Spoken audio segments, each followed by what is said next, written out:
Nguyễn. Hi, teacher. Today we are going to learn something about conditional particips. Are you ready? Yes. Let's start the lesson. Today I'm going to introduce some very useful conditional participles to you. Are you ready? Yes. Let's start the lesson. As you see in English, we have 5 basic conditional participles. You see, zero conditional, first conditional, second conditional, third conditional, and mixed time conditional. In the lesson today, I'm going to introduce 2 very common conditional patterns. In the first place, there are zero conditionals and third conditionals.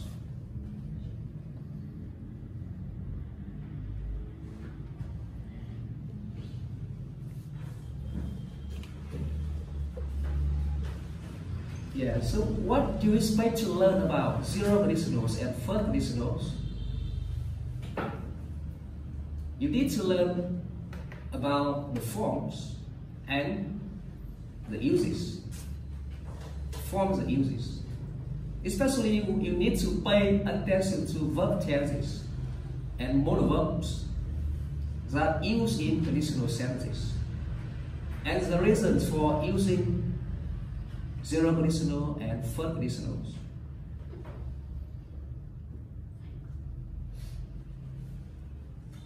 So, first of all, let's have a look at zero conditionals.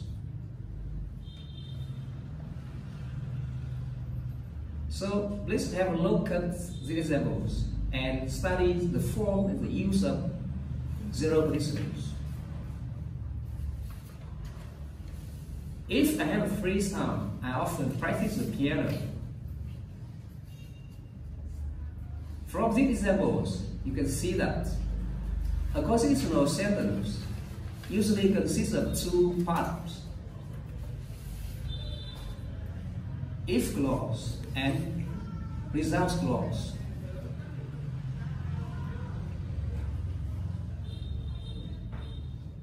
And you can see that in if clause we use present simple and also present simple for result clause.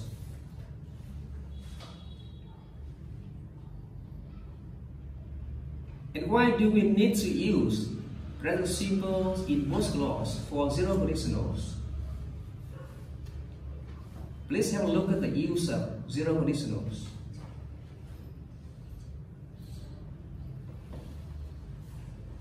We often use zero conditional to talk about things that happens in general, all the time. You are not talking about a particular time in the present or future. You are talking about habits, trends, and general truths. Let's have look at some examples below and to see how zero conditional work. If I have a free time, I often practice the piano.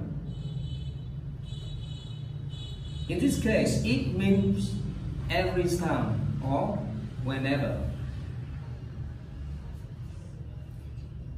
So we are talking about habits. Another example, if the price of a product falls, demand for it often rises.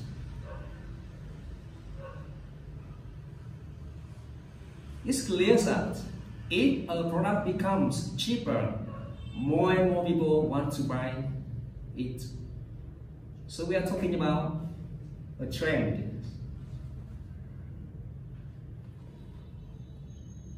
More example, if you pour oil on water, it flows.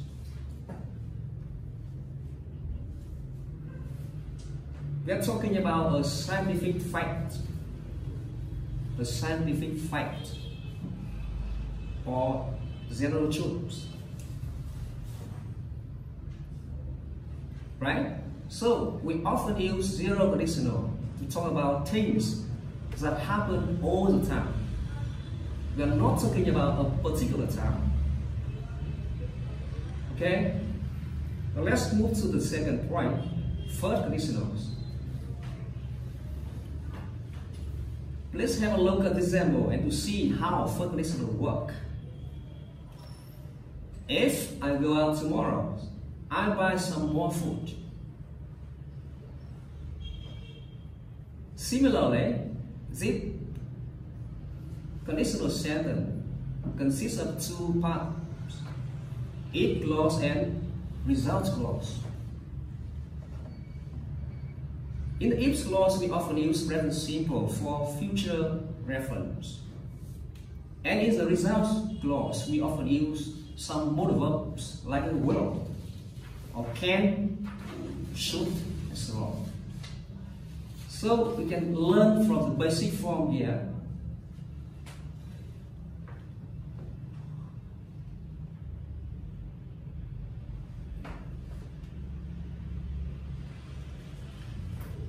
Right, so let's look at how third conditional work. How to use third conditionals. We often use third conditional for specific situations that may happen in the future or may be true in the present. Remember that we are talking about a specific situation, particular situation that may happen in the future or may be true now. Please have some examples. If I go out tomorrow, I will buy some more food. That means I may go out tomorrow. If so, I will buy some more food. So here, we are talking about a possible situation in the future.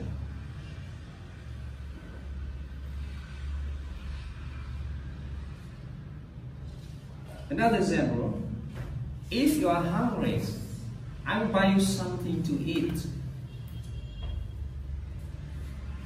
Perhaps you are hungry. Perhaps you are aren't. So here we are talking about a situation which may be true in the present, may be true now.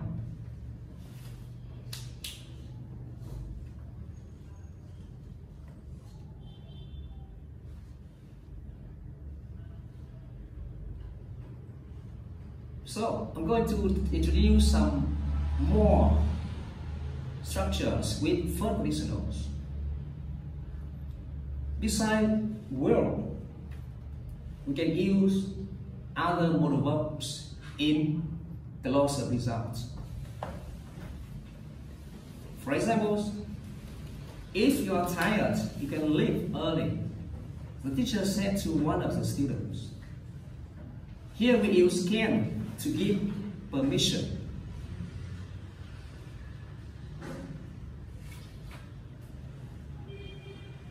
If you want to speak English better, you should practice speaking it a lot. We use should to introduce advice, to give advice. One more example. If we run, we may get there in time. In this case, we may to introduce possibilities.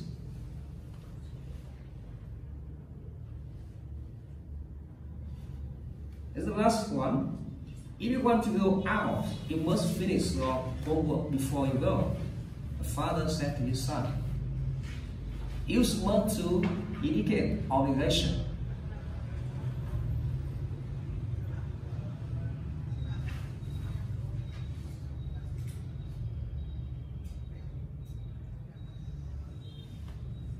We can use imperative in clause of results. This clause has no subject. It's called imperative clause. It begins with an infinitive. Yes, for example, if you have any problem, ask me. So ask me is called the imperative. And this clause has no subject. So we call it the imperative clause.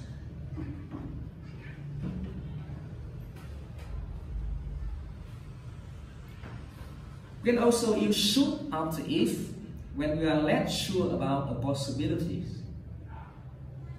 We use should instead of present simple. After if, when you are less sure about a possibility. For example, you are talking to your friend. If you should have some free time, we can go out for a coffee. Here we use should instead of the present simple in if clause. When you are less sure about possibilities, that means I'm not sure that you have some free time.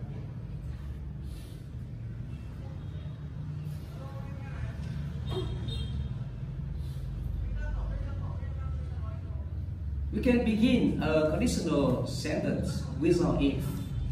We can use should at the beginning of the sentence. Like this.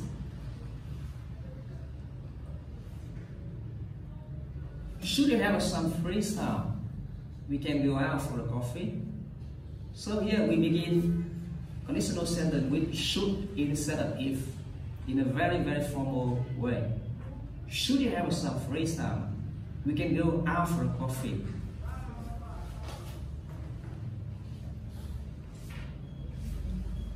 So now, what is the difference between zero conditionals and first conditionals? Yes. So zero conditional refer to things that happen all the time in general. For example, if I have free time, I often play football with my friends. Why? First conditional refer to particular things, specific things that may happen in the future or may be true now.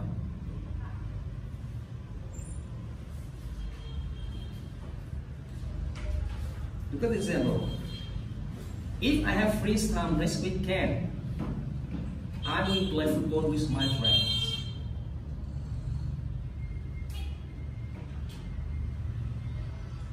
So now it's time for you to do some practical exercise and see you next lesson.